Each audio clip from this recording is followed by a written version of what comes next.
절대 사지도 말고 그리고 분양받지도 말만 그렇게 넘쳐납니다. 따닥따닥 집들이 붙어 있어야 하고 또 어지간해서는 전용 면적이 25평을 못 넘습니다. 도시에서는 부자들만 널찍한 타운하우스 살라는 그런 얘기인가요? 그러니까 살지 마라, 분양받지 마라 그러는데 도대체 그럼 뭐 어디?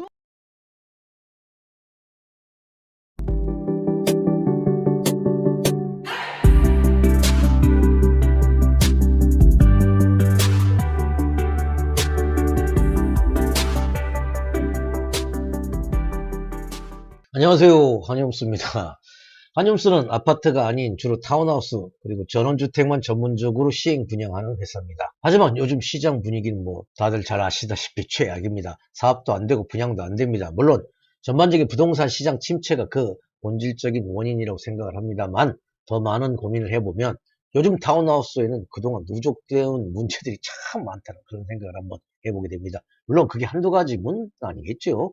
오늘은 그중 첫 번째 테마로 언제부터인가 아파트 못지않게 과밀하고 또 쪼밀해진 그런 타운하우스 얘기를 좀 드릴까 합니다. 한마디로 단지가 좀 갑갑하고 그리고 집도 좀 좁다는 겁니다. 저는 이렇게 문제 많은 타운하우스 그러니까 살지 마라 그리고 분양받지 마라 이런 얘기를 지금 드리려고 하는 건 아닙니다. 그럼 뭐 누구나 다 아는 내용이잖아요. 대체 왜 그래야만 하는지 그 본질적인 문제는 무엇이고 또 과연 해결책은 없는 건지 이런 건설적인 얘기를 지금 드릴까 합니다. 잠시만 좀 집중해 주시길 바라겠습니다. 아파트와 단독주택의 장점만을 다 모았다는 게 바로 타운하우스죠. 하지만 요즘은 정반대가 되어버렸습니다. 두 집의 단점만 죄다 부각된다는 호된 비판이 끊이지 않고 있죠. 집들이 붙어 있다 보니까요. 개인 프라이버시 보장도 안 되고 측벽 소음도 만만치 않습니다. 그리고 세대수가 적다 보니까 관리비 많이 나오겠죠. 여기에 단독주택의 최대 단점이라고 할 수 있는 황금성이 들어있다 보니까 거래가 잘 안 되고 재산 가치도 떨어진다는 게 일반적인 생각들입니다. 그러니 최근 몇 년 사이에 그 인기가 뚝 떨어졌습니다. 그래서 요즘 어지간한 신도시 토시형 타운하우스는 아직도 미분양이 꽤 많습니다.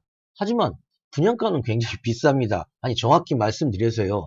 이 비싼 게 아니라 워낙 저평가를 받고 있기 때문에 그 비싸게 느껴지는 것이고요. 그래서 분양가만큼 그 값어치를 못한다고 늘 인식하는 게 아마 보다 현실적이고 냉정한 분석이라고 생각을 합니다. 자, 타운하우스가 과밀화되어 있다. 그리고 건축 면적이 작다는 건 결국은 돈 문제이기도 합니다. 그만큼 우리나라 땅값이 비싸다는 거죠. 또 비싼 건축비 때문에 집도 또 크게 못 짓는 거겠죠. 따라서 이거는요. 업자들이 뭐 양심 유무를 떠나가지고 도시 타운하우스는 본래 따닥따닥 집들이 붙어 있어야 하고 또 어지간해서는 전용 면적이 25평을 못 넘습니다. 이래야 약 한 8억 대략 10억대 언저리에서 분양 가능할 수가 있겠고요. 이보다 넓거나 크면 무조건 한 수십억을 넘겨야 됩니다. 즉 너무 비싸면 이에 맞는 또 수요자층이 없으니까요. 지금까지 우리나라 타운하우스는 이렇게 좁고 답답한 집만 그냥 계속 양산해 낸 겁니다. 물론 이 비슷한 가격에 조금은 더 쾌적하고 또 전용 한 3, 40평이 넘는 여유로운 타운하우스는 또 물론 있습니다. 하지만 이건 어디까지나 땅값 싼 그런 도시를 또 벗어나야 되기 때문에 생활이 불편해지기 때문에 인기가 떨어지는 겁니다. 즉 분양도 문제가 많겠지요. 자, 뭐든지 이렇게 일장일단이 있습니다. 그래서 요즘 세상은 타운하우스는 단점 많으니까 절대 사지도 말고 그리고 분양받지도 말만 그렇게 넘쳐납니다. 하지만 이게 끝입니까? 자, 그렇다면요. 도시에서는 부자들만 널찍한 타운하우스 살라는 그런 얘기인가요? 결국은요. 도시 중산층은 원래 살던 대로 아파트에서만 살아야 되고 아니면 다 포기하고 시골로 가라는 얘기로 결국 뭐 다람쥐 쳇바퀴 돌듯 공존하는 내용들만 뻔하지 않습니까? 여기서 더 이상 한 발자국도 못 나가는 게 지금 현실입니다. 자, 그래서 뭐 어쩌라고요? 자, 도시형 타운하우스는 이제 토지비와 그리고 공사비 상승으로 지속적인 분양가 상승에 압박을 받고 있습니다. 글쎄요. 또 변해야 생존하는 시대가 아닐까 생각을 합니다. 자, 이게 모든 게 다 공사비 때문이고 예산 때문이고 돈이 너무 많이 들어서 너무 비현실적이고 또 제가 지금 너무 이상적인 얘기를 지금 하고 있다고요? 얼핏 해결 방법이 없는 듯해 보이죠. 하지만 이번 기회에 생각과 마인드를 바꾸면 전혀 방법은 없는 게 아닙니다.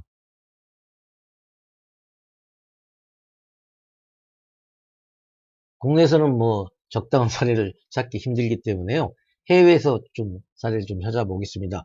오늘은 영국의 노리치시에 위치하는 골드스미트 스트리트라는 타운하우스를 단적인 예로 한번 들어보겠습니다.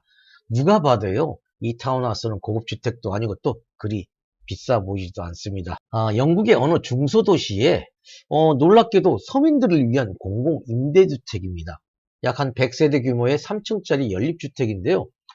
참 소소하면서 그냥 뭐 소박한 건축 단지입니다. 다세대 같기도 하고요. 그런데 말입니다.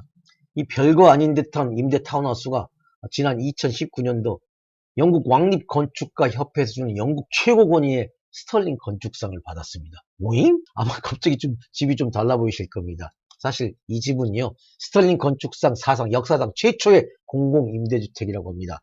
당시 현지에서도 이례적인 반응이 나왔다고 하지요. 자, 이 타운하우스 역시 도시 내에 위치하고 있어서요. 땅도 좁고 또 당연히 집들도 작습니다. 하지만 이 태생적인 한계를 단지 내 적용 공간으로 정말 멋지게 풀어내. 단지 전체에 이렇게 사진을 보시면요. 단지 내에는 주차 공간을 배치하지 않고 단지 외부로 돌렸고요. 그리고 단지 중앙에는 아이들이 뛰놀 수 있는 작은 골목, 그리고 잠시 쉴 수 있는 공용 마당, 그리고 집집마다는 아주 작은 텃밭을 주었습니다. 사실 큰 예산이 필요치 않아도 되는 소박한 공간이고요. 그리고 또 적용 시설입니다. 이게 뭐 대단하겠습니까? 물론 이 밖에도 물론 뭐 단열 시스템이라든가 열회수 장치 등 패시브 하우스라는 특징 하나가 더 있습니다만 이것들만 것이 영국의 최고 건축상을 받은 보다 결정적인 이유는요. 바로 건축비입니다. 19년 당시 평당 800만 원의 건축비로 이 타운하우스를 완성시켰다는 거예요. 즉 시세 대비 약 70% 정도의 그런 건축 비용으로도 얼마든지 이렇게 멋있고 친환경적이고 지속 가능한 타운하우스를 그것도 공공임대주택으로 지을 수 있었다는 겁니다. 자, 무조건 돈만 많이 들인다고 또 땅이 널찍해야만이 이렇게 창의적이고 쾌적한 주거 공간을 만들 수 있는 건 아닙니다. 보다 수준 높은 건축 설계, 그리고 단지 조경, 그리고 진심으로 쾌적한 주거 문화를 만든다는 바로 그런 순수성과 열정이 있어야지 된다는 그런 의미심장한 건축 사례가 아닐까 생각을 합니다. 또한 이런 집들을 좀 장려를 하려면요.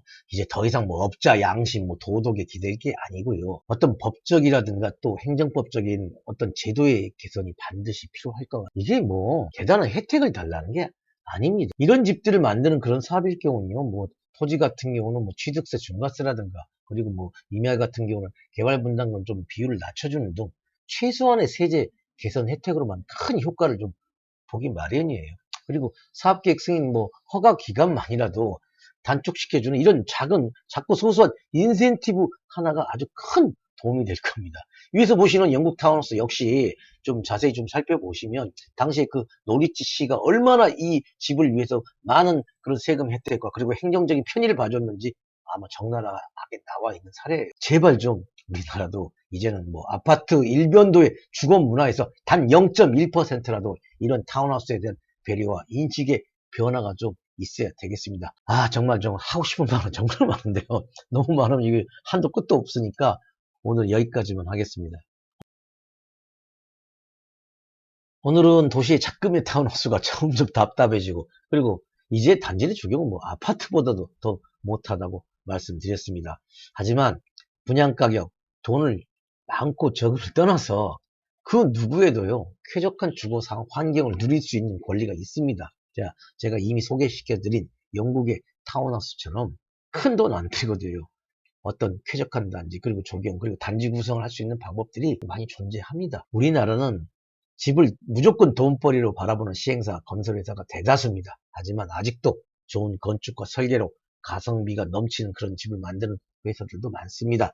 다들 잘 구별하셔야만 이런 회사들이 망하지 않고 살아남을 수 있습니다. 제가 지금 이렇게 유튜브를 하는 가장 큰 목적입니다. 자, 현재로선 이 땅 대한민국에 이렇게 비싸지 않으면서도 쾌적하고 멋진 타운하우스가 계속해서 우리 주변에 등장할 수 있는 가장 현실적인 방법이 바로 이런 방법이 아닐까 생각하고요.